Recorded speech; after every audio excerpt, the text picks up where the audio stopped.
Hello guys, कैसे हैं? उम्मीद करते हैं आप सभी अच्छे होंगे।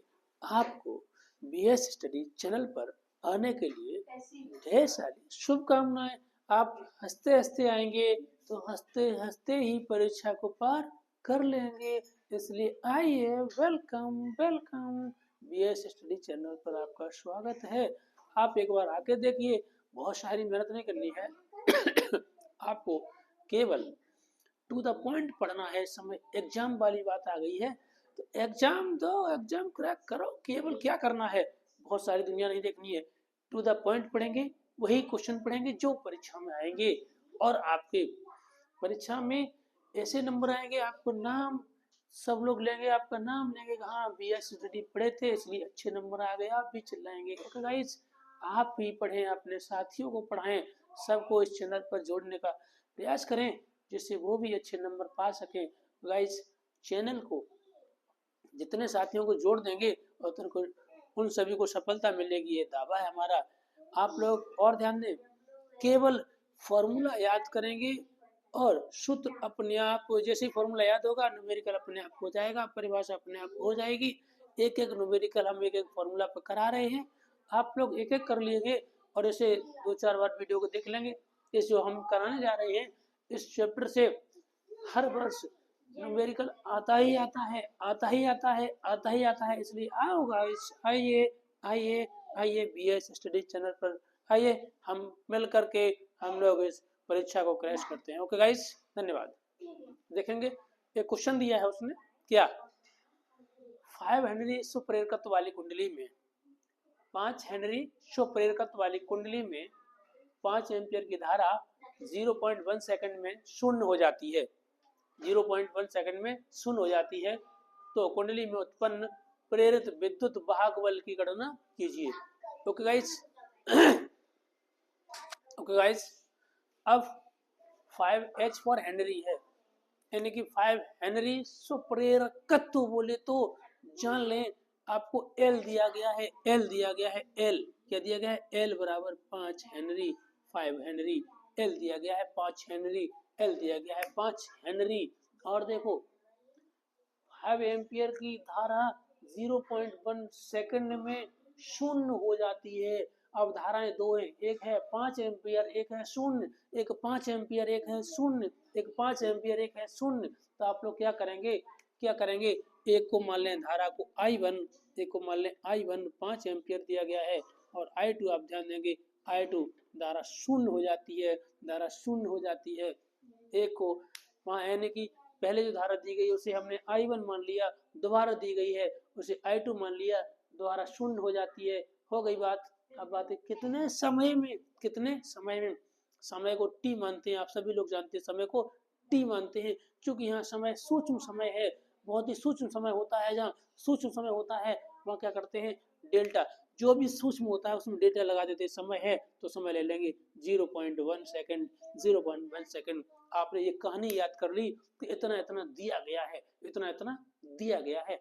ध्यान दें, घबराएं नहीं, केवल न्यूमेरिकल को पढ़ें और पढ़ने के बाद ये देखें इसमें क्या क्या दिया गया है, क्या क्या दिया गया है।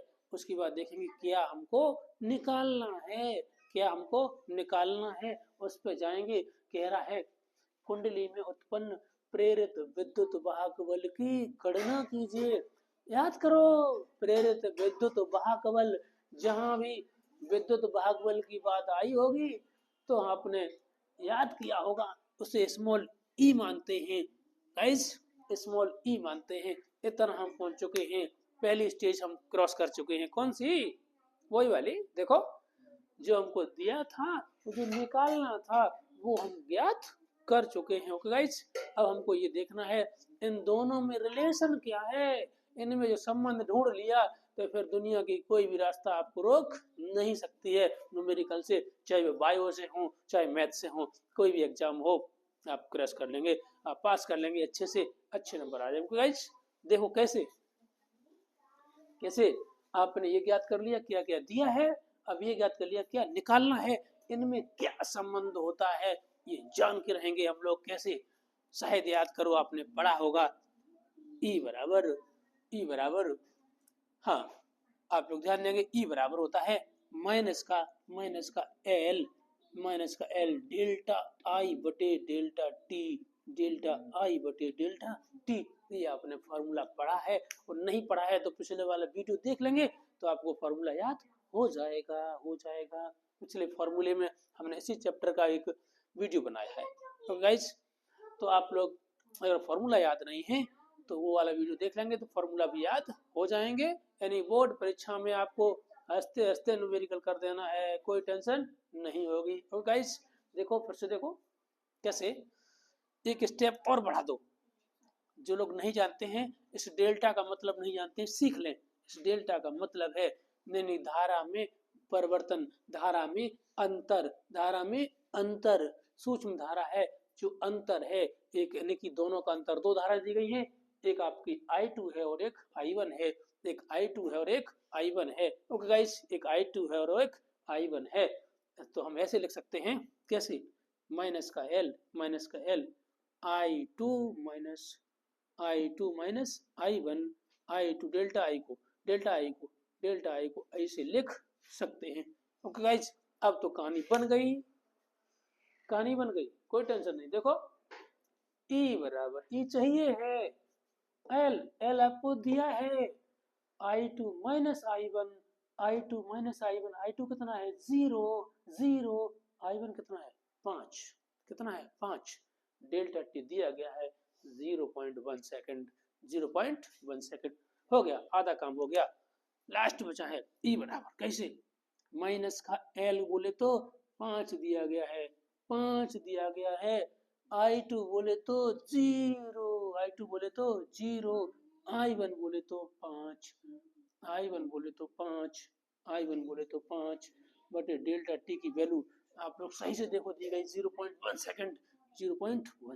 ओके गाइस, अब ये सभी जानते होंगे, तो 0 में से 5 घटता है तो माइनस का ही 5 बचेगा, तो माइनस माइनस क्या हो जाएगा, प्लस, माइनस प्लस, और 5 गुणा 5 में करेंगे तो 25 हो जाएगा, 25 हो जाएगा। तो गाइस 25 बटे 0.1, ये पॉइंट हटाएंगे, कितने अंक बाद डिजिट है, एक अंक बाद, कितने अंक बाद डिजिट है, एक अंक बाद है। इस पॉइंट को हटाएंगे तो शायद हम लोग जानते हैं एक अंक बाद है, एक जीरो ऊपर बढ़ जाएगा, 250, लास्ट स्टेज 250, यानी ई बराबर आ गया आपका, 250 वोल्ट, इसका मात्रक होता है वोल्ट। आपके ये देखो पूरे आपके 3 नंबर आ गए इस सवाल में, बिना कुछ किए, कोई कुछ करना ही नहीं पड़ा। क्या, केवल सवाल को आपने पढ़ा, देखा, क्या दिया है, आपको रास्ता पता है तो कहीं भी दुनिया में जा सकते हो। रास्ता कैसे, हमने देखा कि क्या दिया है, फिर देखा क्या निकालना है, फिर देखा क्या इन दोनों में क्या रिलेशन है, अपने आप सवाल निकल के आ गया। देखो कैसे, 5 हेनरी स्वप्रेरकत्व वाली कुंडली, 5 हेनरी बोले तो अपने आप समझ गए ये क्या दिया है, एल, हमने एल ले लिया। 5 एम्पियर की धारा 0.1 सेकंड में शून्य हो जाती है। धाराएं दो थी, कौन सी, एक 5 एम्पियर और एक शून्य, 5 एम्पियर और एक शून्य। एक को हमने I1 मान लिया, क्या मान लिया, I1 मान लिया, एक को I1 मान लिया, दूसरे क्या मान लिया, I2। तो I1 5 हो गया, I2 0 हो गया, कितने समय में, तो 0.1 सेकंड में। चूंकि सूक्ष्म समय है इसलिए हमने डेल्टा टी मान लिया 0.1 सेकंड। अब हमको क्या चाहिए, प्रेरित विद्युत वाहक बल चाहिए, तो हमने प्रेरित विद्युत वाहक बल की गणना कर दी, निकालना था, ये वाला फॉर्मूला लगा दिया, डेल्टा आई को और बढ़ा दिया थोड़ा, I2 माइनस I1, तो I2 का मान 0 है, I1 का मान 5 है, 0 में से 5 जाएगा तो 5 बचेगा, माइनस का 25, माइनस प्लस हो गया, 0.1 है नीचे, पॉइंट हटाएंगे, एक अंक बाद है तो एक जीरो पर बढ़ जाएगा, 250 आ गया। किसका मान? ई का, और ई का मात्रक होता है वोल्ट। क्या होता है? वोल्ट। ई की यूनिट क्या होती है? वोल्ट। अब तो समझ में आ गया होगा ये सवाल। ये सवाल अगर बोर्ड परीक्षा में आ गया तो आप लोग हंसते हंसते करके आओगे। हमने कहा था हंसते हंसते आइए और हंसते हंसते न्यूमेरिकल कर ले जाइए। ओके गाइस, आइए आइए, हम बुला रहे हैं, बीएस स्टडी बुला रहा, आइए सवाल करिए। ओके गाइस, आप लोग ध्यान देंगे। ऐसा लग रहा होगा कि सवाल तो आप ले हम हलवा हो गया है। जो लोग जो कह रहे थे हमको न्यूमेरिकल नहीं आते हैं, यदि वो दोनों वीडियो हमारे देखे होंगे, इस सवाल को करने में कोई दिक्कत नहीं आएगी। ऐसे सवाल, ये सवाल आपका 2023 में बोर्ड परीक्षा में आया था। अब सोचिए, कोई ऐसा सवाल था जो आप नहीं कर सकते थे? ऐसे तो आप हंसते हंसते करेंगे। ओके गाइस, धन्यवाद। और देखेंगे ऐसे सवाल में सबसे पहले ये छांटेंगे क्या दिया है, क्या निकालना है, उसमें क्या संबंध है। अच्छा, अपने आप सवाल हो जाएगा। आपको त्रुटि लग रही हो, एक बार हमको बताएगा। कहीं की समझ में नहीं आया है, तत्काल हम आपको बताएंगे। जिस बच्चे के अभी भी ये सवाल समझ में आया हो, वो हमको कमेंट करके बताएगा। तो गाइस, धन्यवाद। हंसते हुए आइए यार। अब क्या मौज पड़ी है, बीएस स्टडी पे आए हो तो मौज ही मौज रहेगी बेटे, और बोर्ड परीक्षा में कोई आपको परेशानी नहीं होगी। ओके गाइस, धन्यवाद। मौज से पढ़िएगा।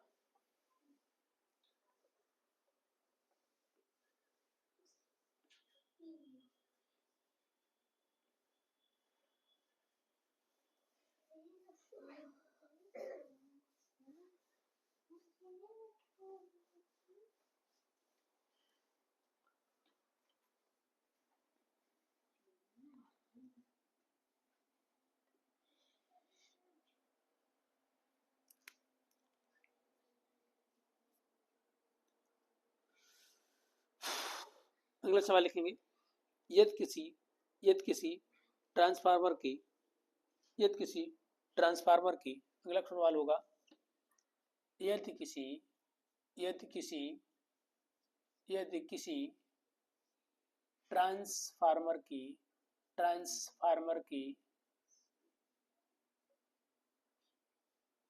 प्राथमिक प्राथमिक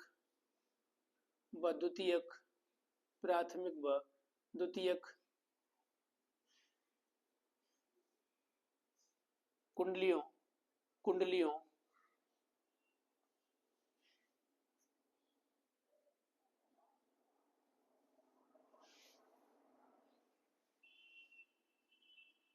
कुंडलियों में फेरों की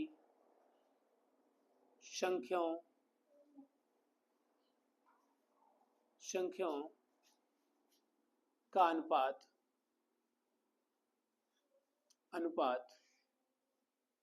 20:1 है। 20:1 है। 20:1 है। तो तो उसके वोल्टेजों में क्या अनुपात होगा? तो उसके प्राथमिक और द्वितीयक वोल्टेजों में क्या अनुपात होगा?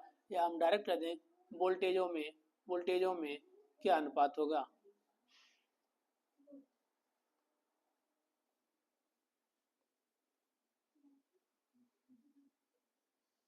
तो गाइस, ये बहुत बार सवाल आया हुआ है। यदि किसी ट्रांसफार्मर में प्राथमिक और द्वितीयक कुंडली में फेरों की संख्याओं का अनुपात इतना इतना है, तो प्राथमिक और द्वितीय कुंडलियों की वोल्टेजों का अनुपात क्या होगा? गाइस, बहुत बार सवाल आया। एक एक सवाल बहुत ही आपके लिए बहुत ही इम्पोर्टेंट है, इसलिए इन सवालों को आप लोग अवश्य ही पढ़ लें। एक बार वीडियो को देख लें, और आपने देख लिया तो आपको न्यूमेरिकल करने में कहीं परेशानी नहीं आएगी। ओके गाइस, ध्यान देंगे।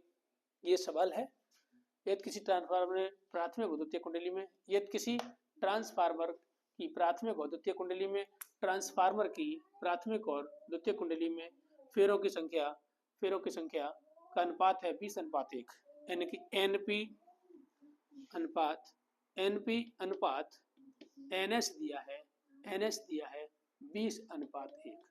प्राथमिक को बोलते हैं प्राइमरी द्वितीय को बोलते हैं सेकेंडरी, इसलिए एनपी अनुपात एनएस। प्राथमिक को प्राइमरी और द्वितीय को सेकेंडरी, इसलिए एनपी अनुपात एनएस बराबर 20 अनुपात 1। तो वोल्टेजों में अनुपात क्या होगा? वोल्टेज बोले तो बीपी अनुपात बीएस ज्ञात करना है, बीपी अनुपात बीएस ज्ञात करना है।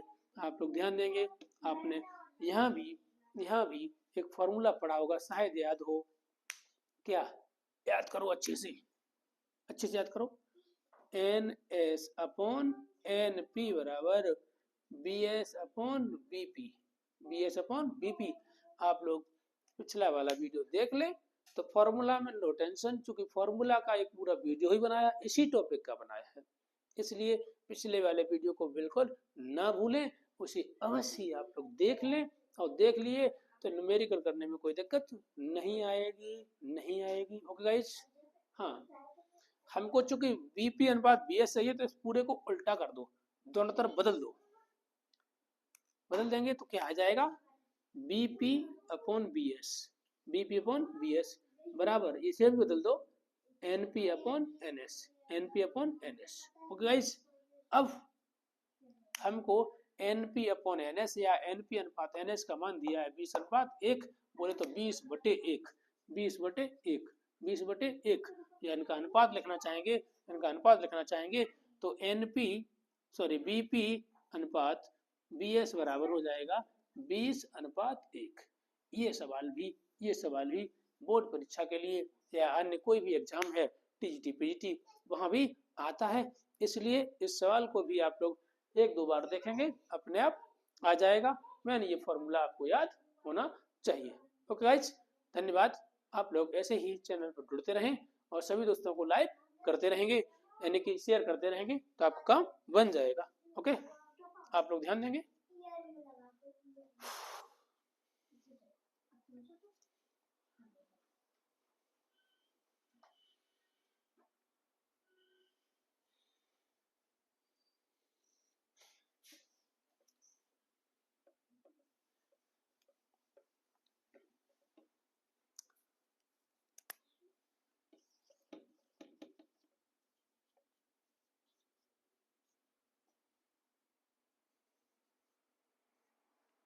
ध्यान देंगे, आप लोग ध्यान देंगे, हाँ, आप लोग ध्यान देंगे। ट्रांसफार्मर की प्राथमिक और द्वितीय कुंडलियों का अनुपात जो है दिया गया है, फेरों की संख्याओं का अनुपात 20 अनुपात 1, 20 अनुपात 1, यानी कि एनपी और एनएस का अनुपात दिया 20 अनुपात 1, या हम कह सकते हैं एनपी बटे एनएस बराबर 20/1। अनुपात का मतलब होता है रेशियो, यानी कि अपॉन बटे। अब हमको कहा था वोल्टेजों में अनुपात ज्ञात कीजिए, यानी बीपी अनुपात बीएस ज्ञात करना था, तो हमको ये फॉर्मूला मालूम था, एनएस अपॉन एनपी बराबर BS upon BP.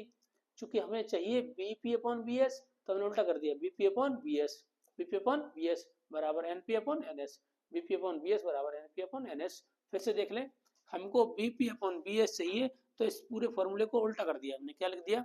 BP upon BS, इसे भी लिख दिया NP upon NS. Okay guys, चूंकि हमको एनपी अपॉन एनएस का मान मालूम है, क्या है? 20/1, 20/1, 20/1।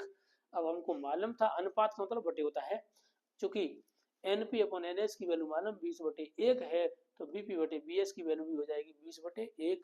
इसलिए जो एनपी और एनएस का अनुपात है वही बीपी और बीएस का अनुपात होगा। आप लोग इस फॉर्मूले को एकदम कंठस्थ कर लें, यहाँ धारा पूछता तब भी यही फॉर्मूला आता है, इसलिए वहां आईपी अपॉन आईएस आ जाता है। ये फॉर्मूला आप लोग याद कर लेंगे, एनपी एनएस अपॉन एनपी बराबर होता है IP upon IS. Okay guys, इसलिए आप लोग परेशान नहीं हो, ये फॉर्मूला अगर आपने याद कर लिया तो ट्रांसफार्मर वाले टॉपिक से कोई सवाल नहीं छूटेगा, कोई भी सवाल नहीं छूटेगा, ये गारंटी है, ये दावा है। इसलिए आप लोग प्रत्येक वीडियो को अच्छे से देखा करें और अपने साथियों को दिखाया करें, शेयर किया करें और लाइक करें, सब्सक्राइब करें। समझ में आए तो इसे लाइक भी करें, सब्सक्राइब भी कर दें जो बच्चों ने न किया हो, और अन्य को शेयर भी कर दें। सवाल न समझ में आए तो कमेंट अवश्य बता दें, तब तक वो आपको दोहराते रहेंगे जब तक आपको समझ नहीं आएगा। ये चैलेंज है बीएस स्टडी का। तो गाइस, धन्यवाद, बहुत बहुत धन्यवाद। अगर न समझ में आया हो तो बताएं, एक बार फिर से समझा दें। ओके गाइज, बता सकते हैं।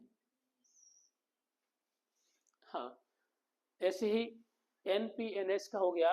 अगर अगर आपको कहीं भी एक छोटा सवाल लेंगे आपसे, बस छोटा, बहुत छोटा सवाल लेंगे, बहुत छोटे छोटे सवाल हैं, बहुत छोटे छोटे, ये हो गए। इससे अगर ना आए ऐसा तो बताना, इस चैप्टर से अवश्य आता है, अवश्य आता है, अवश्य आता है। 2 सवाल आपके इतने अच्छे हो गए कि 2 से आप 10 सवाल कर सकते हैं। जिन बच्चों को ना आए हो सवाल अभी भी, तो हमको कमेंट करके अवश्य बताएगा, आपको दोबारा समझा देंगे अच्छे से। वीडियो पिछले वाले अवश्य देख लें 2-3 बार। ओके गाइज, जैसे कहेगा कि प्रत्यावर्ती प्रत्यावर्ती धारा धारा का वर्ग माध्य मूल मान रूट टू या करड़े में 2 एम्पियर है, तो धारा का शिखर मान ज्ञात कीजिए। शिखर बोले तो अधिकतम शिखर मान ज्ञात कीजिए। बहुत बार आया है, ये 2022 में भी आया है, इसलिए मोस्ट इम्पोर्टेंट जो सवाल करा रहे हैं, ये मानिएगा आपका अनसॉल्व हो रहा है, और ये भी मानिए कि परीक्षा में आएंगे, गारंटी है। इसलिए सवालों को बार बार इस वीडियो को देखेंगे तो सवाल करना सीख जाएंगे, ये श्योर है, गारंटी है। और सीखें, आप लोग बहुत सारा ढेर सारा ना पढ़े इस समय, केवल टू द पॉइंट पढ़ें। देखो, आपने देखा होगा काम तो गधे भी बहुत करते हैं, लेकिन उसका परिणाम शून्य रहता है। मेहनत वो भी बहुत ज्यादा करते हैं, तो मेहनत करो ऐसी जिसमें कुछ लाभ हो, कुछ फायदा हो। तो टू द पॉइंट पढ़ा रहा हूँ, पढ़िएगा और नंबर अच्छे लाइएगा। Okay guys, okay. आइए देखो, वर्ग माध्य मूल मान होता है IRMS। आप सभी को मालूम है, वर्ग माध्य मूल मान, इसको रूट मीन स्क्वायर यानी कि वर्ग माध्य मूल मान, रूट मीन स्क्वायर दिया गया है, यानी कि धारा का वर्ग माध्य मूल मान को शॉर्ट में कहते हैं IRMS। धारा के वर्ग माध्य मूल मान को शॉर्ट में IRMS क्या कहते हैं, IRMS। कितना दिया है, √2। क्या दिया है, √2 एम्पियर। आगे क्या कह रहा है, शिखर मान कह दे, अधिकतम मान कह दे, बात एक ही है। इसे I0 मानते हैं। क्या मानते हैं, I0 मानते हैं। धारा के शिखर मान को I0 मानते हैं। ये आपको ज्ञात करना है। ओके गाइज, अब तो शायद समझ गए होंगे कि हम क्या करना चाह रहे हैं। अब IRMS आपको मिल गया, I0 आपको निकालना है। इन दोनों में संबंध क्या है, पिछले वाला वीडियो देखेंगे, आपको ये फॉर्मूला मिल जाएंगे। ओके गाइस, IRMS बराबर फॉर्मूला होता है, IRMS बराबर I0/√2। सभी ने पढ़ा है, IRMS बराबर फॉर्मूला होता है I0/√2। हो गया काम, हो गया।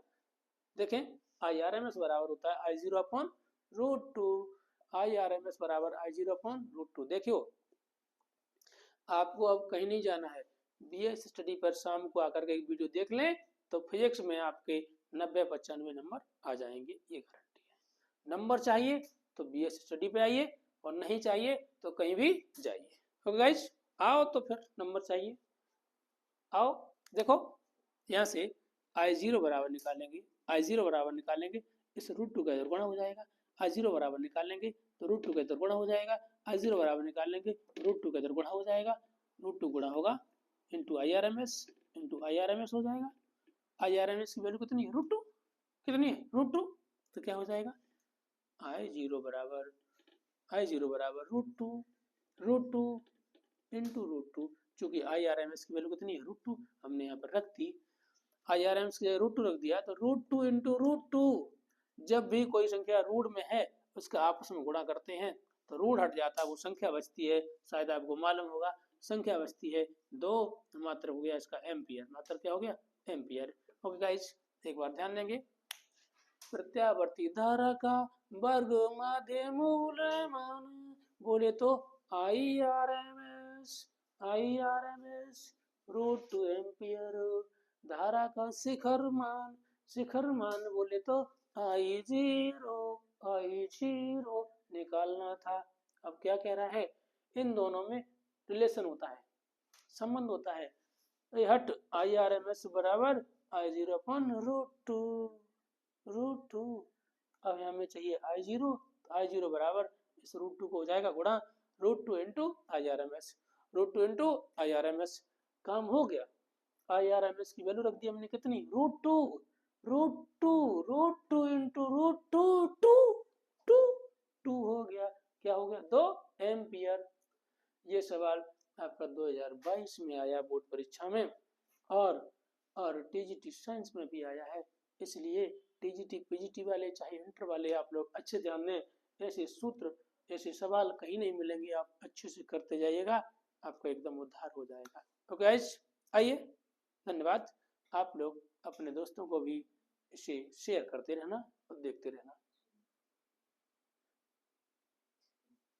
और ध्यान दें, शिखर मान की बात आएगी, धारा का शिखर मान तहाँ I0, वोल्टेज का शिखर मान तो V0, धारा का वर्ग माध्य मूल मान तो IRMS। यहीं पर आता वोल्टेज का, किसका वोल्टेज का वर्ग माध्य मूल मान, वोल्टेज धारा की जगह वोल्टेज, तो क्या हो जाता VRMS। क्या हो जाता VRMS। धारा का है तो IRMS, वोल्टेज का है तो VRMS। और यहाँ धारा का शिखर मान है तो I0, वोल्टेज का शिखर मान होता तो क्या हो जाता B0।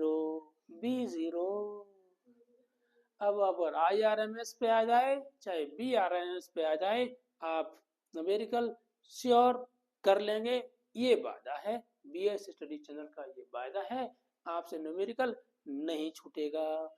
यदि आप वीडियो पे आते हैं तो, चैनल से जुड़े हैं तो, अन्यथा आपकी मर्जी है बेटा। जुड़ेंगे तो आप 101% न्यूमेरिकल में कहीं भी कोई दिक्कत नहीं होगी। और देख लें, एक छोटा सवाल और लेंगे आपसे, छोटा सा, बहुत छोटा।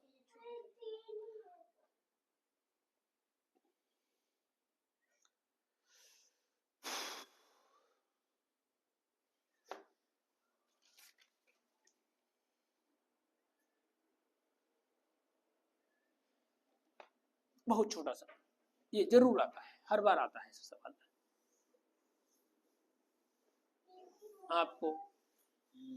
आपको इतने सवाल करा दिए, इनमें से एक बोर्ड परीक्षा में मिलेगा, ये दावा है।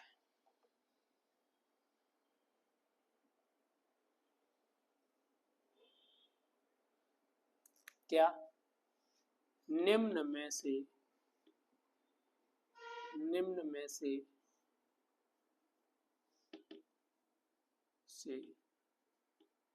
एक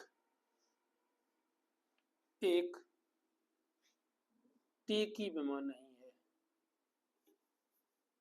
समय की विमान नहीं है,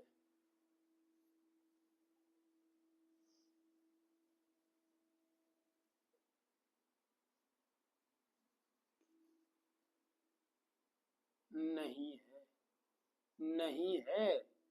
सब देखें क्या है, नहीं है नहीं, नहीं है। कैसे, पहला L/R, दूसरा RC, रामचंद्र RC, बोलो सियावल रामचंद्र की जय। तीसरा under root LC, under root LC, under root LC। चौथा है आप लोग ध्यान देंगे R/C। निम्न में से कौन सी समय के बराबर किसकी विमा नहीं है, किसकी विमा समय के बराबर नहीं है, या हम ये कहें कि निम्न में से किसका मात्रक सेकंड नहीं है। तो जान लें आपको ये भी समय का मात्रक L/R है, यानी कि इसका भी सेकंड मात्रक होता है, इसका भी सेकंड मात्रक होता है, इसका भी सेकंड मात्रक होता है। एकदम ऑप्शनल क्वेश्चन है, याद कर लेंगे, ये नहीं है, ये नहीं है। ओके गाइस, ओके सभी लोग आप इस चैनल को एकदम लाइक कर देंगे अच्छे से, इतने अच्छे आपको न्यूमेरिकल करवाएंगे, आप देख देख बढ़िया न्यूमेरिकल करवाएंगे और वीडियो डालेंगे। लाइक कर दें और बीएस स्टडी पे शीघ्र जुड़ जाएं, दोस्तों को जोड़ दें, सभी को शेयर कर दें, लाइक कर दें। ये आपको वहां तक ले चलेगा, आप सोच भी नहीं सके, शिखर तक ले जाएंगे, शून्य से शिखर तक। शून्य से शिखर माने अधिकतम, सबसे ज्यादा उच्चतम पे ले जाएंगे। ओके गाइस, धन्यवाद, आप लोगों को बहुत बहुत धन्यवाद। थैंक यू बीएस स्टडी जुड़ने के लिए बहुत बहुत धन्यवाद। ओके गाइस, आइए